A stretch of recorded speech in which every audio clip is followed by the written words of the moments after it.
안녕하십니까. 경제학 9주차 1교시 들어갑니다. 이번 시간부터는 거시경제학에 대한 거 공부하시겠습니다. 이 나라 경제 전체가 어떤 원리에 따라서 움직이는지 이런 내용들 공부하시겠습니다.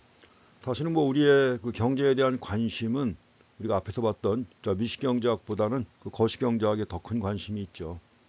그래서 그 GDP가 매년 증가해 가지고 경제가 성장하는 문제, 또 호황과 불황이 반복되면서 우리의 삶이 어떻게 변화하는가 하는 문제, 또 여러 가지 고용 문제라든가 물가 문제, 이런 것들이 다 거시경제학의 주제가 됩니다. 그래서 우리가 늘 살면서 피부로 느끼고 또 주요 이슈가 되고 있는 내용들이 주로 이 거시경제학에서 나오죠. 그래서 거시경제학이 우리 삶과 좀 밀접한 관련이 있는 이런 내용들이고, 이런 내용들에 대해서 공부하시겠습니다. 거시경제학의 기원, 이거 사실은 말씀드린 내용입니다. 우리가 경제학 처음 시작할 때 오리엔테이션 비슷하게 해가지고 커맨딩 아이츠하고 설명하면서 경제학의 전개 과정을 좀 말씀드렸죠. 그런 내용들 관련되어 있습니다. 우리가 거시경제학의 기원이라고 되어 있는데, 거시경제학이 본격적으로 미시경제학과 구분해가지고 거시경제학이 시작된 것은 세계 대공황 이후입니다. 물론 그 이전에도 고전학파나 아니면 신고전학파의 경우에도 이 거시경제에 대한 관심은 있었습니다. 그렇지만 그 당시에는 미시경제학과 거시경제학이 구분되지 않았습니다. 아주 이제 전체적인 틀 속에서 파악했던 것이고, 반면에 이제 거시경제학이라고 해서 별도로 구분해 가지고 보기 시작한 것은 세계 대공황 이후입니다. 커맨딩 아이츠에서도 공부했습니다만 1930년대 세계 대공황이 있었고, 그 원인과 대책과 관련해 가지고 그 당시 대통령이 후보였습니다. 미국 대통령이 후보였는데, 후보 대통령의 무지라고 표현하고 있죠. 무지라고 표현하고 있는데, 그거는 그 당시까지만 해도 고전학파 경제학이 지배하고 있던 시기입니다. 그래서 고전학파 경제학이 지배하고 있던 그 당시로서는 당연할 수밖에 없었던 겁니다. 후보 대통령뿐만 아니라 대부분의 정치인이라든가 이런 사람들이 별로 관심이 없었던 거죠. 왜냐하면 고전학파식의 사고방식에 따르면 내버려 두면 좋아진다는 거죠. 왜냐하면 보이지 않는 손이 다시 정상으로 이끌 것이다 하는 것입니다. 그래서 내버려 두면은 다시 원 상태로 돌아갈 것이다 하는 이런 믿음을 가지고 있었던 겁니다. 그래서 지금이야 우리가 후보 대통령의 무지라고 표현하고 있지만, 고전학파 경제학이 지배하고 있던 그 당시로서는 당연한 상황이었죠. 그래서 그 당시 미시경제학은 아주 고도로 발달해 있었습니다. 그렇지만 거시경제학에 대해서는 관심도 없었고, 특별히 따로 언급할 내용도 없었죠. 왜? 보이지 않는 손을 믿으니까요. 그래서 우리가 이 경기 침체와 같은 이런 상황, 나라 경제 전체가 극도의 침체에 빠지는 거예요. 그래서 경기 침체를 이해하고 그 해결책을 제시하려는 노력, 이런 것들이 바로 거시경제학의 핵심이 되는 것입니다. 거시경제학이 등장한 것은 다 아시겠지만 존 메이나드 케인즈에 의해서 거시경제학이 등장한 것이죠. 그러니까 기존의 경제학과 별도로 구분해가지고 거시경제학이라고 하는 것이 경제학의 한 분야로 자리 잡게 된 것입니다. 매크로, 크게 본다는 얘기죠. 크게 본다는 말은 뭐죠? 나라 경제 전체를 갖다 본다는 얘기입니다. 경제 전체가 어떤 원리에 따라 움직이는가, 이걸 본다는 얘기입니다. 그래서 매크로 이코노믹스 해가지고 거시경제학이 바로 그런 겁니다.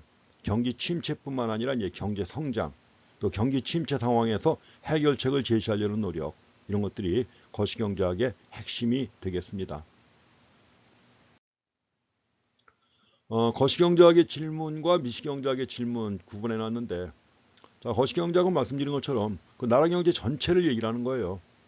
경제 전체 취업자 수가 얼마가 될 것인가, 또 한 해 동안 경제 전체 근로자에게 지급되는 총 급여액을 결정하는 요인이 무엇인가, 또 이 고용뿐만 아니라 중요한 게 바로 경제 전체의 물가 수준입니다.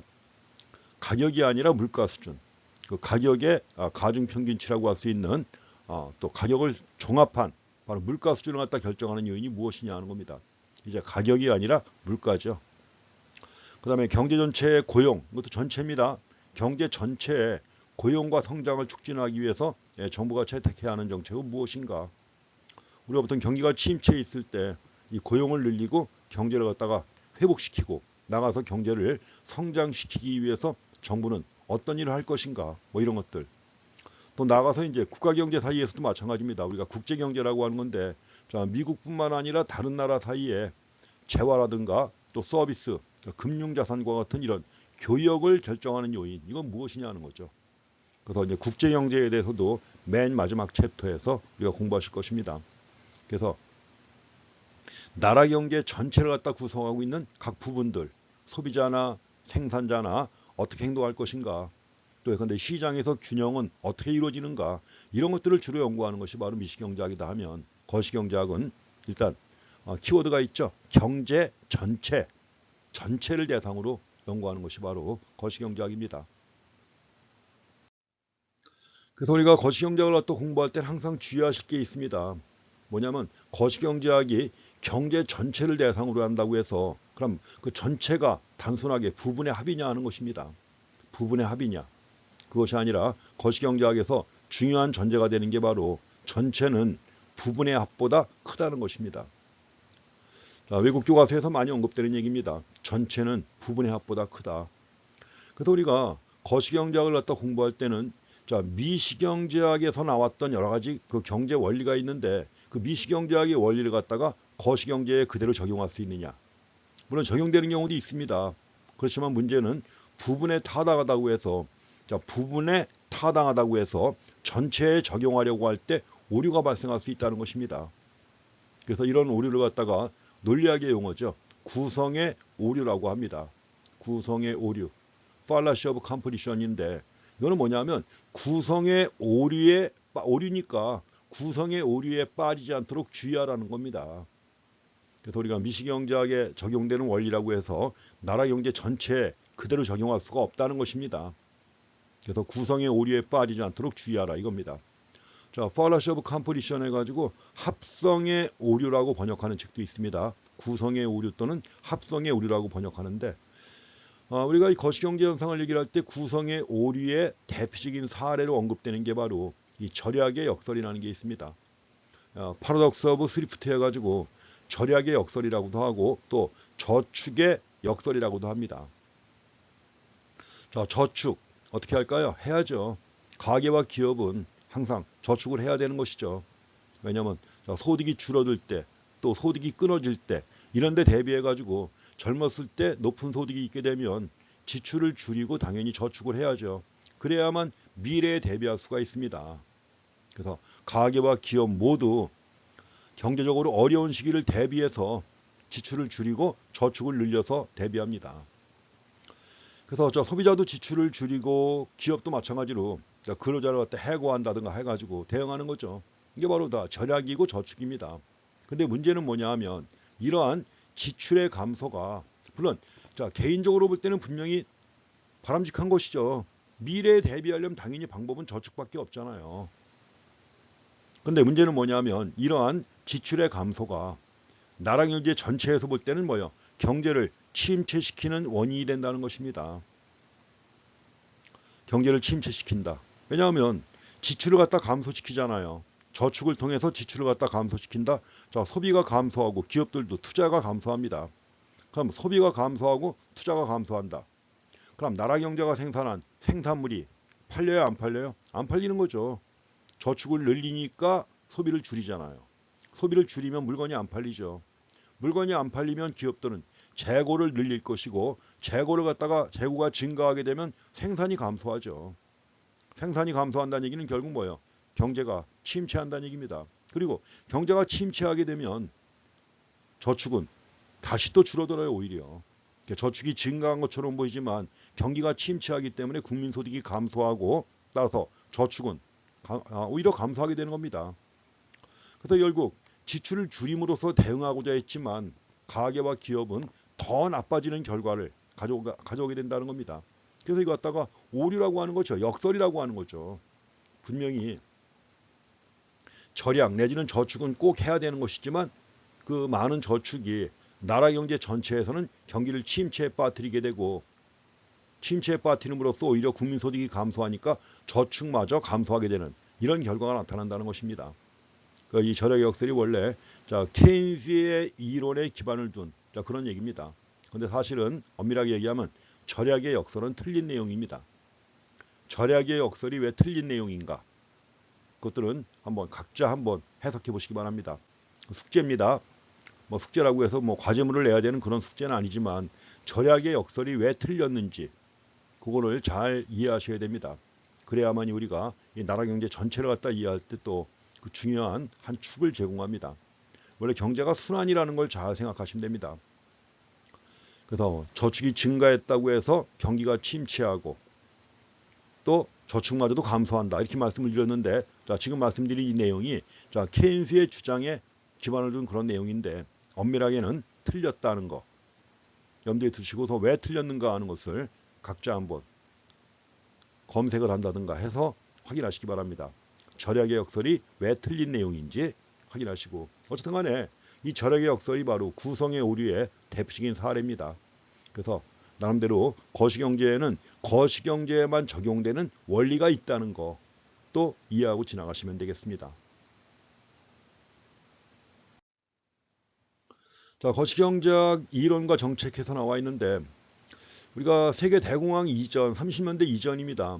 30년대 이전의 사고방식은 고전화파 그리고 고전화파 뒤를 이은 게 신고전화파입니다. 그래서 1870년대 이후 고전화파 경제학이 나온 것은 1776년에 애덤 스미스가 국부론을 썼고 한 100년이 지난 후, 그래서 이제 애덤 스미스 이후에 데이빗 리카도, 토마스 로버트 멜더스, 그 뒤에 존 스튜어트 밀을 이어가면서 고전화파 경제학이 발전합니다. 그런데 이제 고전화파 경제학이 한계에 부딪히게 되고 그 상황을 해결하고 극복하면서 등장한 게 신고전학파예요. 그래서 1870년대 이후에 신고전학파가 나오는데, 자, 기본적인 사고방식은 사실 차이가 없습니다. 뭐냐면 자유주의 내버려 두라는 얘기죠. 자유주의 경제학이라는 점에서 볼 땐 차이가 없어요. 단지 경제 현상을 이해하는 방법론에서 한 단계 크게 발전한 겁니다. 경제 현상을 이해하는 방법론에서 큰 변화가 있었다 가지고 신자 붙여가지고 신고전학파라고 하는 것입니다. 그 신고전학파도 쭉 전개되어 오다가 알프레드 마셜 그리고 아서 피구에 의해서 그 신고전학파 경제학이 종합화되고 또 완성되면서 그 이후 계속 영향을 미치면서 전개한 겁니다. 가지고 신고전학파가 또 신자유주의에 영향을 미치고 해가지고 지금까지도 이어지고 있는 거죠. 지금은 새 고전학파가 또 있습니다. 그래서 예전 신고전학파의 경제 사고를 이어받은 게 새 고전학파. 거기 고전학파라든가 신고전학파의 그 경제 사고 방식이에요. 첫 번째는 자율 조정적 경제라는 겁니다. 자율 조정적 경제. 뭔가 문제가 있다고 하더라도 자율적으로 조정된다는 얘기예요. 뭐 실업과 같은 문제가 있다 이런 것들도 보이지 않는 손이 해결한다는 얘기입니다. 애덤 스미스가 그토록 신봉했던 보이지 않는 손. 보이지 않는 손이 바로 뭐죠? 가격을 얘기하는 겁니다. 가격기구. 가격은 눈에 보이지는 않지만 가격이 신축적으로 조정되면 모든 문제가 다 해결된다는 것입니다. 만약에 경기 침체는 물건이 안 팔리는 거죠. 물건이 안 팔린다. 그럼 기업들이 생산을 줄인다. 근데 물건이 팔리지 않으면 초과 공급인데 초과 공급이 있게 되면 가격이 하락한다는 것입니다. 가격이 하락하게 되면 초과 공급이 없어지겠죠. 다시 균형으로 돌아간다는 것이죠. 물건이 모자랄 때는 마찬가지로 가격이 상승함으로써 균형으로 돌아간다. 자, 균형 상태에서는 수요와 공급이 일치하니까 아무 문제가 없다는 겁니다. 그래서 실업과 같은 문제들, 보이지 않는 손 또는 가격기구의 신축적 조정을 통해서 항상 균형으로 돌아가기 때문에, 따라서 뭔가 문제가 잠깐 생긴다고 하더라도 정부의 개입 없이 문제가 해결될 수 있다는 겁니다. 그래서 이런 걸 크루그만 교과서에서는 자율 조정적 경제라고 합니다. 자, 셀프 레귤레이팅 이코노미라고 해서 자율 조정 경제. 이게 바로 신고전학파, 고전학파의 사고방식이에요. 정부가 개입하지 않아도 내버려 두면 보이지 않는 손이 다 해결해가지고 다시 균형으로 이끈다는 겁니다. 자, 이걸 뒷받침하는 유명한 법칙이 또 하나 있습니다. 세이의 법칙이 있습니다. 이 세이라고 하는 사람은 장 바티스트 세, 그러니까 프랑스의 학자입니다. 그런데 유명한 말을 해요. 장 바티스트 세. 원래 이제 프랑스어 발음으로 하면 세라고 발음하는데 영어식으로 얘기하니까 세이라고 발음합니다. SAY라고 표기해요. 세이의 법칙인데 뭐냐면 공급은 스스로의 수요를 창조한다는 것입니다. 공급은 스스로의 수요를 창조한다. Supply creates its own demand. 이 말은 뭐죠? 생산만 하면 생산해 놓은 물건은 다 팔린다는 얘기입니다. 수요가 나와서. 공급만 해 놓으면 수요는 자동적으로 창출된다는 얘기입니다. 그러면 공급이 스스로의 수요를 창조한다. 그러면 공급하고 수요는 항상 일치한다는 것이죠. 공급만 있게 되면 수요는 자동적으로 나오니까 공급과 수요는 항상 같다. 그 말은 곧 경제는 항상 균형을 이룬다는 것이죠. 자, 경제가 항상 균형을 이루고 생산해 놓은 물건은 다 팔린다. 생산한 물건이 다 팔린다면 물건이 안 팔려서 기업들이 생산을 줄이는 일은 있을 수 없는 거죠. 따라서 우리가 얘기하는 불황이라고 하는 거. 불황은 있을 수 없고. 자, 불황기에 나타나는 게 실업이죠. 생산을 줄이니까 당연히 고용을 줄이겠죠. 이게 실업인데 실업 또한 있을 수 없다는 것이 세이의 법칙에 근거한 결론이고 이게 바로 고전화파의 기본적인 사고방식입니다. 불황은 있을 수 없다. 자, 세계 대공황과 같은 경기 침체 있을 수 없습니다. 실업이라는 것도 있을 수 없고요. 그런데 이런 현상이 나타났던 거죠. 그래서 결국 경제학에서 발상의 전환 또는 사고의 전환이 이루어지게 된 것입니다. 자, 신고전화파의 몇 가지 주장 또 나옵니다. 자, 신고전화파는 시간이 걸려도 장기에는 다 해결된다는 얘기입니다. 그러니까 단기적으로 볼 때는 경기 침체나 실업과 같은 문제가 발생할 수 있다. 단기적으로는 경기 침체나 실업과 같은 문제가 발생할 수 있지만 그러나 장기에는 다 해결된다는 얘기예요. 시간이 좀 걸려도 보이지 않는 손이 작동되기 때문에 보이지 않는 손이 작동함으로써 경제를 다시 균형으로 이끌고 따라서 정부의 개입 없이도 모든 문제가 다 해결된다는 것이죠. 자, 이렇게 해서 특히 그 장기 균형을 강조하는 게 고전화파의 사고입니다.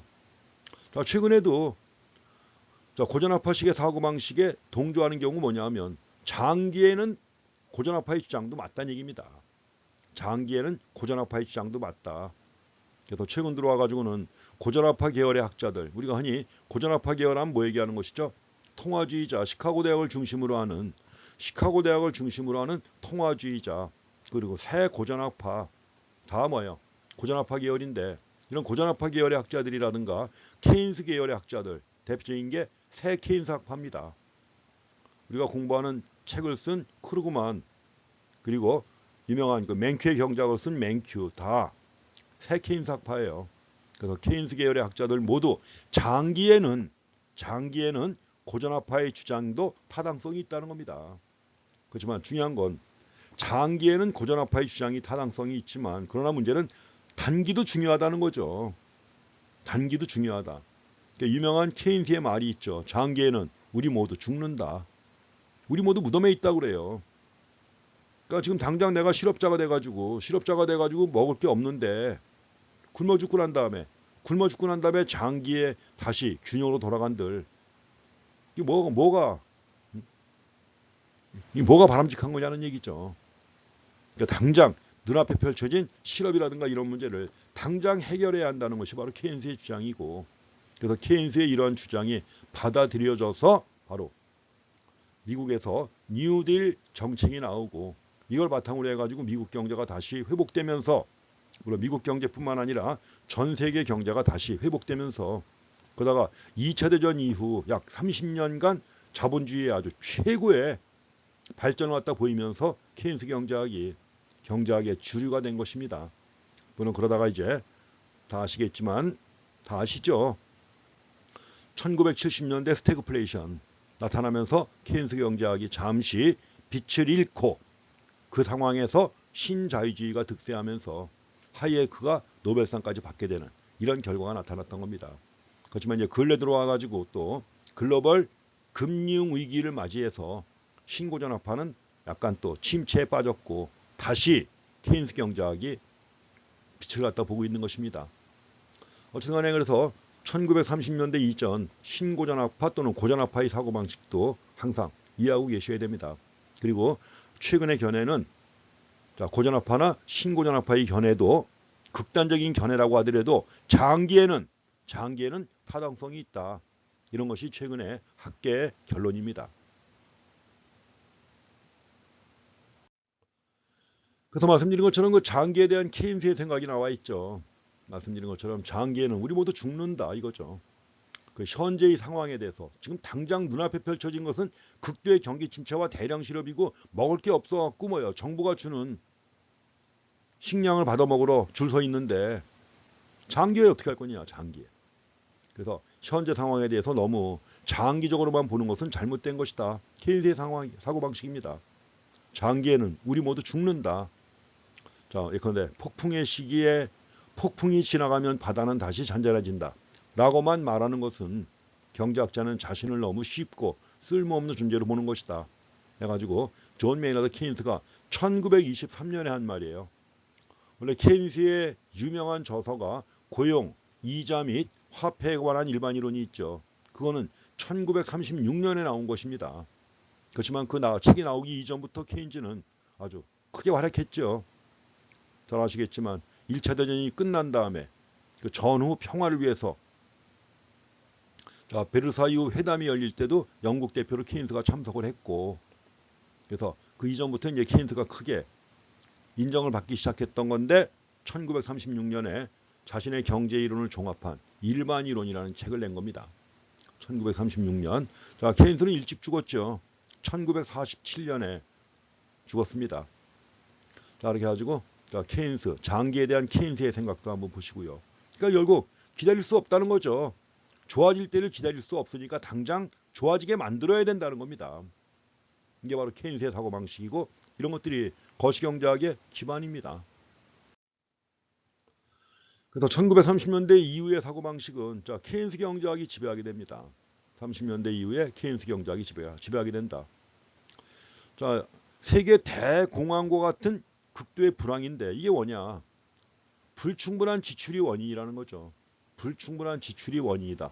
결국 뭐냐? 우리가 보통 쓰는 얘기로 한다면 총수요가 부족하다는 겁니다.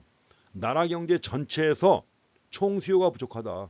총수요가 부족하니까 물건이 안 팔리고 물건이 안 팔리니까 기업들은 재고가 쌓이고 재고가 쌓이니까 생산을 줄이고 생산을 줄이니까 고용을 줄인다. 생산을 줄인다. 경기 침체입니다. 고용을 줄인다. 대량 실업으로 나타난 거죠. 그러면 원인이 총수요의 부족, 즉 불충분한 지출이 원인이라면 이걸 해결하면 된다는 거죠. 근데 이걸 해결할 수 있는 게 누구냐? 정부라는 것입니다. 정부가 개입해가지고 불충분한 지출을 갖다가 정부가 해결하면 문제가 해결될 수 있다는 거죠. 그래서 정부가 나서가지고 총수요를 늘리면 해결된다. 그래서 총수요를 갖다 늘리는 방법 해가지고 미국에서는 대규모 댐을 만들고 대규모 댐 테네시강 로키 산맥을 타고 오르는 테네시강에다가 동시에 23개의 대규모 댐을 만들어요. 전국의 실업자 다 모아가지고 일을 시키고 돈은 정부가 주는 겁니다. 또 국립공원을 만들고 또 철도를 부설하고 정부가 마구 돈을 찍어내가지고 엄청 많이 썼어요. 정부 지출. 그래서 민간 부문의 지출이 감소해가지고 경기가 침체한 거니까 정부가 나서가지고 정부 지출을 늘리면 해결할 수가 있다는 거죠. 그걸 도입한 결과, 즉 뉴딜 정책이라고 하는 거죠. 도입한 결과 미국 경제가 30년대 중반 이후에 살아났고 또 세계 경제가 살아났고 그러다 사실은 이제 2차 대전이 벌어졌는데 2차 대전이라는 것도 엄청난 소모전 아닙니까? 그래서 많은 사람들이 전쟁에서 죽었지만 전쟁에 필요한 물자를 갖다가 많은 기업들이 생산함으로써 거의 전쟁이 끝날 무렵에는 거의 완전 고용. 가지고 그 이후 자본주의가 고도의 성장을 지속할 수 있었던 것입니다. 그리고 그 바탕에 케인스의 사고방식이 있었고 그래서 케인스 경제학이 주류 경제학으로 계속 인정받게 되는 것입니다. 그래서 1930년대 이후로 미국뿐만 아니라 대부분의 자본주의 국가들 정부가 개입해가지고 이제 정부가 적극적으로 개입하는 거예요. 정부가 나서가지고 적극적으로 개입함으로써 경제를 개선하는 도구를 갖다 사용했습니다. 경제를 개선하는 도구. 경제를 개선하는 도구인데 이게 바로 경제를 개선하는 도구. 이게 뭐라는 얘기죠? 경제 정책이죠. 그래서 경제 정책의 도구로서 재정 정책과 통화정책 이런 도구들을 갖다 이용했던 겁니다. 여기 지금 나와 있는 그림이 오바마죠. 오바마하고 여기는 부시입니다. 부시. 그래가지고 오발 오피스 해가지고 백악관에 대통령 집무실을 보여주는 사진인데 그만큼 이제 대통령들이 중요한 역할을 해야 된다는 것이죠. 또 두 가지가 나옵니다. 하나는 통화정책이 있습니다. 머니터리 팔리시 해가지고 통화정책. 이거는 중앙은행이 주도하는 겁니다. 미국 같은 경우는 페드라고 그래요. 피더럴 리저브 보드인데 자 피더럴 리저브 보드인데 약자로 그냥 피더럴 해갖고 맨 앞에 페드 하면 미국의 연방준비제도 이사회 얘기합니다. 바로 미국의 중앙은행이에요. 그래서 페드가 즉 중앙은행이 개입해가지고 통화량을 변화시킨다. 통화량을 변화시키게 되면 이것이 이자율에 영향을 미치게 돼요. 그리고 이자율이 변화하면 투자가 변화합니다. 투자가 변화하면 투자가 총지출의 중요한 항목이에요. 그래서 투자가 변화함으로써 총지출이 변화하고 총지출이 변화하게 되면 당연히 총생산 또 고용에 영향을 주는 것입니다. 아주 통화정책을 사용하고 또 한 가지는 정부가 직접 주체가 돼가지고 활용하는 게 재정정책이라는 것입니다. 자, 피스칼 팔리시라고 합니다. 그래서 재정정책의 중요한 수단은 재정정책은 주체가 정부입니다. 통화정책의 주체는 누구? 중앙은행이에요. 그래서 재정정책은 정부가 정부 지출, 정부가 쓰는 돈 얘기하는 겁니다. 정부가 여러 가지 투자 목적으로 돈을 사용하는 거예요. 공공투자라고 합니다. 댐을 만들고 정부가 직접 나서서 댐을 만들고 또 새로 항구를 만들고 공항을 만들고 고속도로, 철도 만들고 국립공원 만들고 엄청나게 많은 돈을 쓰는 겁니다. 그게 정부 지출이고 또 한 가지 그 정부 지출의 재원이 되는 게 조세인데 경기가 안 좋을 땐 세금도 깎아줘야 돼요. 그래서 원래 재정정책의 수단은 두 가지가 있습니다. 앞으로 계속 나옵니다. 재정정책의 수단은 두 가지, 정부 지출과 조세 두 가지입니다. 그래서 정부 지출과 조세 변화를 통해서 총 지출에 영향을 주는 것은 재정정책, 통화량을 변화시켜가지고 총 지출에 영향을 주는 것은 통화정책. 이 두 가지가 가장 대표적인 안정화 정책의 도구입니다.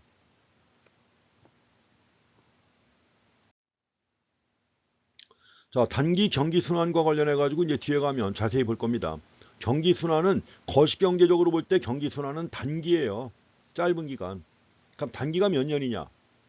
우리가 미시경제학에서 단기가 있었죠. 생산이론과 비용이론에서 단기라고 했는데 거기서 단기는 뭐죠? 고정투입 요소, 자본과 같은 고정투입 요소가 있냐 없냐. 그래서 뭐 투입량을 변화시킬 수 없는 고정투입 요소가 존재하면 단기고 반면에 장기에는 모든 투입 요소가 가변적이다 해가지고 단기와 장기를 구분했습니다. 그렇지만 거시경제학에서 단기와 장기는 그게 아닙니다. 그래서 거시경제학에서 지금 단기 경기순환 얘기하는데 단기라고 할 때는 보통 10년 이내 정도 얘기합니다. 5, 6년 내지는 9 내지 10년. 이게 단기예요. 경기순환이 한번 진행되는 기간 이게 단기입니다. 근데 보통 경기순환이 진행되는 경우 한국 같은 경우 경기순환은 보통 48개월이 한 주기예요. 미국은 한 50개월 정도. 이게 바로 단기 경기순환입니다. 단기라고 할 때는 보통 4 내지 5년 정도가 보통이다. 그럼 장기는 그거보다 훨씬 더 길죠. 10년 또는 20년 이상 이런 기간이 장기입니다. 그래서 우리가 흔히 경기순환, 호황과 불황이 반복되는 경기순환은 단기적인 현상이에요. 반면에 그러면서 GDP가 계속 증가한다. 이런 현상은 장기에 나타나는 그런 현상입니다. 보통 우리가 경기 순환 얘기를 할 때 경기 후퇴니 이런 말 쓰죠. 경기 후퇴 해가지고 리세션 또는 컨트랙션이라고 합니다. 경기 후퇴. 자, 생산과 고용이 감소하는 거예요. 생산과 고용이 감소해가지고 경제가 하강 국면에 접어들 때 서서히 나빠지기 시작하는 겁니다. 나빠지기 시작할 때 이럴 때 경기 후퇴. 그래서 리세션 또 컨트랙션 이런 용어 사용하는 겁니다. 반면에 경기가 팽창한다. 좋아지는 거죠. 경기가 팽창한다고 했을 때 익스펜션 또는 회복 해가지고 리커버리라고 하는 단어 써요. 리커버리 보통 하면 회복이죠. 좋아지는 겁니다. 생산과 고용이 증가하는 경제의 상승 국면을 경기 팽창이라고 합니다. 후퇴, 팽창. 그래서 후퇴와 팽창이 반복되잖아요. 반복될 때 이걸 뭐라고 합니까? 경기 순환이라고 하는 것입니다. 그래서 앞으로도 이제 경기 순환이라는 말 나올 텐데 경기 순환해 가지고 이코노믹 사이클 또는 이코노믹 플럭추에이션이라고 그래요.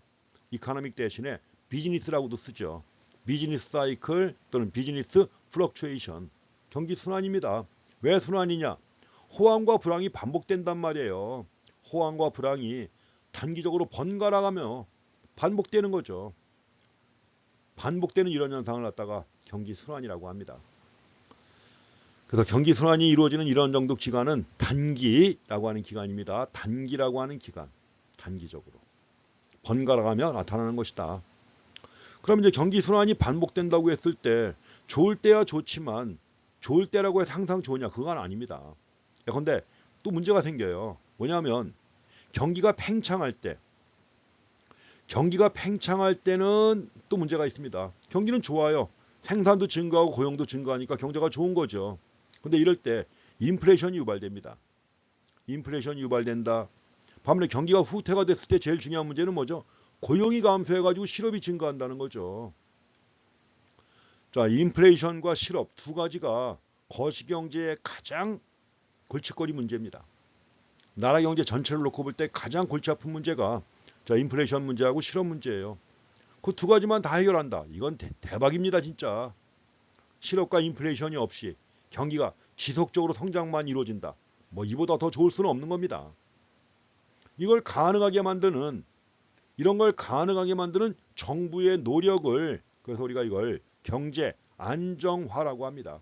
경제 안정화 정책 폴리시예요.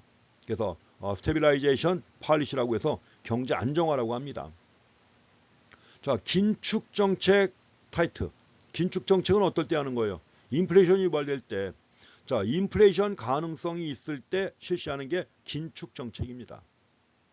그리고 경기가 침체해가지고 실업이 크게 증가할 때 취하는 정책이 확장 정책이에요. 그래서 인플레이션을 갖다 억제하기 위한 긴축 정책, 경기 회복을 위한 확장 정책 이런 걸 통해서 경기 변동의 진폭을 줄이고 나아가서 안정적 성장 꿈 같은 용어입니다. 이보다 더 좋을 수 없는 상황이에요. 안정적 성장. 그래서 안정적 성장을 이루고자 하는 정부의 노력을 경제 안정화 정책이라고 합니다. 뒤에 가서 이제 한 챕터에서 자세히 볼 겁니다. 두 챕터에서 볼 것이고 구체적으로 이때 사용하는 수단이 재정수단과 통화수단 아니에요. 통화수단과 재정수단도 더 자세히 볼 것입니다. 여기서는 이런 것들이 거시경제학에서 연구하는 것이다. 거시경제학에서는 이런 걸 주로 다룬다 하는 걸 설명하기 위해서 제시하는 개념입니다. 용어만 툭 던져놓고 자세한 내용은 다 뒤에 가면 볼 겁니다. 자, 경제 안정화 뭘 이룬다? 안정적 성장을 이룬다는 거. 안정적 성장을 이루기 위해서 경기 변동의 진폭을 줄이고자 하는 것이다. 이걸 위해서 사용하는 게 인플레이션을 억제하기 위한 긴축 정책, 경기 침체를 해결하기 위한 확장 정책 사용하는 겁니다. 그래서 경제를 갖다 안정화시킨다는 거죠. 진폭을 줄인다는 것입니다. 경기 순환과 관련해 가지고 경제가 팽창 국면에서 후퇴 국면으로 전환될 때 경기 순환의 정점이라고 하는 거죠. 피크라고 합니다. 자, 정점을 지나게 되면 경기가 안 좋아지는 거 아니에요, 그렇죠? 또 정점을 지나면 경기가 안 좋아지죠, 그렇죠? 이럴 때 정점을 지난 다음에 경기 후퇴. 그리고 여기 또 저점이 있습니다. 저점은 트러프라고 그래요. 트러프라고 하는데 저점을 지난 다음에 경기가 좋아지죠. 이럴 때 팽창이라고 하는 것이죠. 자, 정점, 최고점입니다. 제일 좋은 점이에요. 꼭대기. 반면에 최저, 계곡이라고 하는데 계곡에 빠져 있을 때 저점해 가지고 이걸 트러프라고 합니다. 물론 거기를 지나야만 다음 국면으로 전환되는 것이죠. 전환. 마찬가지로 여기서도 전환. 팽창에서 후퇴로 전환되는 시점이 정점. 또 후퇴에서 팽창으로 전환되는 시점이 저점 해가지고 트러프라고 하는 것입니다. 자, 뭐 몇 가지 연도별로 해가지고 좀 따져보는 게 있습니다. 2007, 2009년도 경기 후퇴, 상대적인 경기 후퇴가 있었습니다. 2001년도에도 있었고, 미국의 경우입니다. 가지고 이런 걸 놓고 보면 또 차이가 보이죠. 그래서 이 그래프를 갖다 그려가지고 따져보니까 여기 그래프 여기 좀 차이가 좀 크게 보이게 하려고 밑에 자른 겁니다. 밑에 자른 거예요. 그래프 갖다 눈속임할 수 있는 방법입니다. 차이를 크게 보이게 하려면 밑에를 잘라야 돼요. 사실 큰 차이지만 별로 차이가 없는 것처럼 보이려면 뭐예요? 0에서부터 105까지 10개 딱 나눠야 돼요. 10, 20, 30 해가지고. 그럼 지금 나와 있는 이 변동성의 크기가 작게 보이겠죠. 그래프 가지고 마술을 갖다 부리는 겁니다. 눈속임이죠. 여기서도 그렇게 해갖고 이제 뭔가 좀 이 뒤에가 큰 것처럼 보이게 하려고 그렇게 해놓은 겁니다. 여기 잘라놨어요. 그래프를 중간을.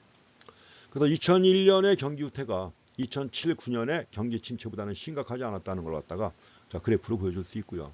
그러니까 물론 미국 상황에서 나온 얘기입니다. 자 다음에 이제 장기 경제 성장입니다. 경제 성장은 장기적인 현상이에요.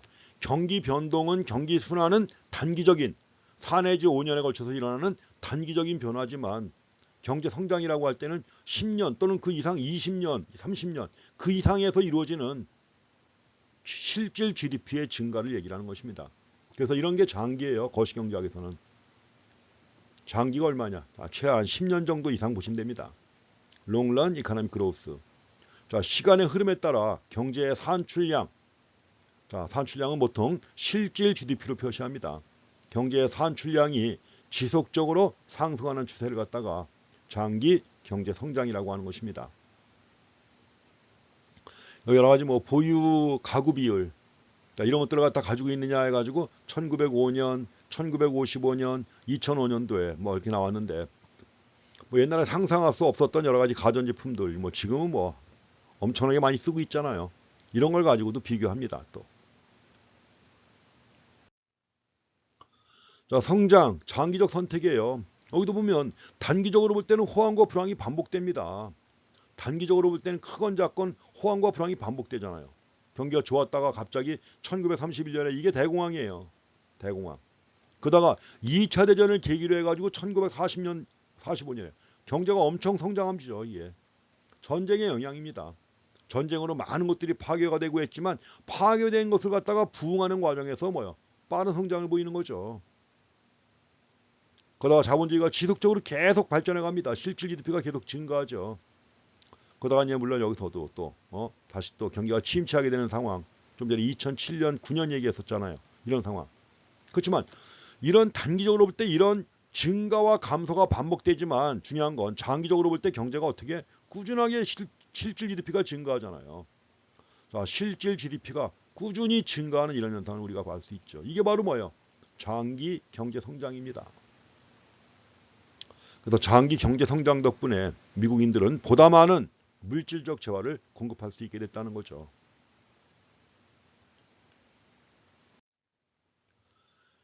자, 이런 실질 GDP의 증가와 감소가 반복되는 과정에서 또 물가 수준이 변화합니다. 앞에서 말씀드렸지만 자, 경기가 좋을 때는 문제가 뭐라 그랬어요? 인플레이션. 또 경기가 침체에 있을 때는 또 물가가 하락합니다. 디플레이션이에요. 그래서 우리가 인플레이션과 디플레이션도 거시경제학의 아주 중요한 과제입니다. 전체 물가 수준이 상승할 때 인플레이션, 전체 물가 수준이 하락할 때 디플레이션이라고 합니다.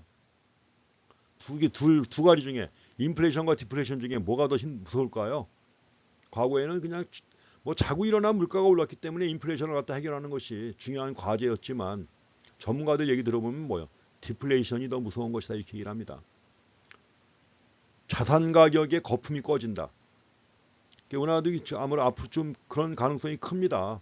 한국도 지금 뭐 거품 엄청나죠. 아파트 한 평에 1억 원이다. 3.3 제곱미터 한 평에 1억 원이다. 말이 됩니까? 근데 지금 이런 상황 아니에요. 어느 순간 뭡니까? 어느 순간 투기가 없어지고 하면 거품은 꺼지게 돼 있습니다. 꺼지면 반토막도 안 나와요. 이게 무서운 거죠, 이게. 그럼 은행 다 파산하겠죠. 왜냐하면 그걸 담보로 돈 빌려줬는데 빌려준 돈 회수가 되나요? 안 되나요? 안 되겠죠. 망하는 겁니다. 이게 바로 글로벌 금융위기가 그래서 온 거 아니에요. 근데 그러한 글로벌 금융위기가 또 안 오냐? 얼마든지 올 수 있습니다. 지금. 그래서 물가 수준의 상승과 하락 해가지고 인플레이션, 디플레이션인데 만약에 전체 물가 수준이 천천히 변화하거나 아니면 전혀 변화하지 않을 때 뭐라 그래요? 물가 안정이라고 하죠. 이럴 때. 물가 안정, 이것도 한 나라 경제가 지향하는 목표의 하나입니다. 한국은행의 주요 목표가 한국은행법에 나와 있어요. 한국은행은 물가 안정을 위해서 노력한다는 겁니다. 물가 안정이 한국은행이 해결해야 할 가장 중요한 과제라는 거죠. 그래서 인플레이션, 디플레이션 나와 있습니다. 이 라이징 프라이스 관련해 가지고 시간당 임금이 이만큼 오를 때 달걀은 요만큼 올랐고 볶은 커피는 요만큼 올랐고 빵은 이만큼 올랐고 휘발유는 이만큼 올랐다. 이걸 또 대비해서 보여줍니다. 근데 이렇게 봤을 때 제일 많이 오른 게 뭐예요? 시간당 임금이 제일 많이 올랐죠. 구매력이 하락하니까 명목임금이 자꾸 올라감으로써 뭐예요? 시간당 임금이 제일 많이 올랐다는 것입니다. 이런 걸 보여주는 거예요. 그래서 인플레이션, 디플레이션 둘 다 절대 해결해야 할 바람직한 현상이 아닙니다. 그래서 꼭 해결해야 할 그런 문제예요. 이것도 거시경제학에서 중요한 과제가 됩니다. 뒤에 가서 또 한 챕터 가지고 자세히 볼 것입니다. 자, 단기에 인플레이션의 움직임은 경기 순환과 관련이 있어요. 말씀드린 것처럼 경기가 호황을 보일 때 물가가 많이 올라갑니다. 반면에 경기가 침체하게 되면 인플레이션은 하락한다. 물론 인플레이션이 하락하는 걸 디플레이션이라고도 하는데 이럴 때는 하락한다고 할 때는 물가 상승률이 좀 낮아진다는 의미로 이해하시면 돼요. 물가 상승률이 좀 낮아진다. 경기가 좋을 때는 예컨대 연 5% 올랐는데 경기가 안 좋을 때는 연 2%밖에 안 오른다. 이런 개념으로 이해하시면 됩니다. 그래서 경기가 침체하고 일자리를 찾기 힘들 때 경기 침체기죠. 인플레이션은 하락한다. 굳이 디플레이션 이런 용어 안 쓰고도 인플레이션은 하락한다. 반면에 경기가 호황일 때는 인플레이션이 상승한다 이렇게 표현할 수 있죠. 그래서 경기가 좋을 때 물가가 상승하는 것이다. 그리고 이제 장기에 특히 장기에 고전학파 경제학자들이 파악했던 그 장기에 한 나라 물가의 전체 수준은 주로 통화 공급량의 변화에 의해서 결정된다는 겁니다. 이 통화량이 물가를 결정하는 가장 중요한 요인이다 하는 것입니다. 이것도 자세히 볼 겁니다. 이걸 설명하는 게 바로 피셔의 뒤에 가면 나오는데 피셔의 화폐 수량설이라는 게 있습니다. 그래서 어디까지나 물가는 통화량의 변화 때문에 물가가 달라진다는 것이죠. 그래서 물가의 전체 수준은 주로 통화량의 변화에 의해서 결정된다는 겁니다. 자, 그 내용도 뒤에 가면 좀 자세히 볼 것입니다. 자, 말씀드린 것처럼 인플레이션도 문제지만 디플레이션도 문제입니다. 두 가지 모두 문제예요. 자, 인플레이션이 있게 되면 물가가 상승하니까 물가가 상승하면 화폐 가치가 하락하는 거죠. 흔히 우리가 화폐 가치라고 하는데 이게 뭐냐면 화폐의 구매력을 얘기를 하는 거예요. 화폐의 구매력. 쉽게 얘기하면 10,000원짜리 한 장 가지고 얼마나 많은 걸 살 수 있느냐 이겁니다. 그럼 물가가 오르면 10,000원짜리 한 장 가지고 살 수 있는 상품의 양은 줄어들죠. 그게 바로 화폐 가치가 하락하는 겁니다. 화폐의 구매력이 하락한다. 이걸 화폐 가치가 하락한다고 그래요. 그러면 화폐 가치가 하락하면 인플레이션이 계속 진행될 때 사람들은 현금을 보유할까요? 안 할까요? 안 하죠. 현금 가지고 있어봤자 뭐예요? 시간 지날수록 계속 화폐 가치가 하락하니까 이럴 때 최대한 뭐예요? 뭔가 실물을 보유해야 되는 겁니다. 실물을 갖다 보유한다. 그래서 필요한 물건들 미리 사놓고 이럴 때 흔히 가수요가 이럴 때 생기는 거 아니에요. 사재기 미리 필요한 물건도 다 사놓고 돈 생길 때마다 저축도 안 합니다. 극단적으로 사람들은 현금을 사용하지 않게 되는 것이죠. 그래서 인플레이션이 있을 때 사람들은 현금을 보유하지 않도록 강제한다. 화폐 가치가 하락하기 때문에 그런 것입니다. 자, 디플레이션은 반대의 문제죠. 물가가 하락할 때 화폐 가치가 상승하지 않습니까? 그래서 이럴 때는 새로운 공장이나 다른 생산적인 자산에 투자하는 것보다는 현금을 가지고 있을수록 화폐 가치가 상승하니까 현금을 보유하는 것이 바람직하죠. 가지고 현금을 갖다 다 보유하려고 하고 이러한 현상이 나타나면 경기 후퇴가 더욱더 악화되는 것입니다. 이것도 이제 나중에 케인스의 이론을 통해서 또 자세히 볼 겁니다. 어쨌든 간에 인플레이션, 디플레이션 모두 문제가 있는데 앞에서 제가 잠깐 던진 질문처럼 뭐가 더 큰 문제일까 했는데 많은 전문가들은 디플레이션이 더 큰 문제다. 더 무섭다. 이렇게 얘기를 합니다.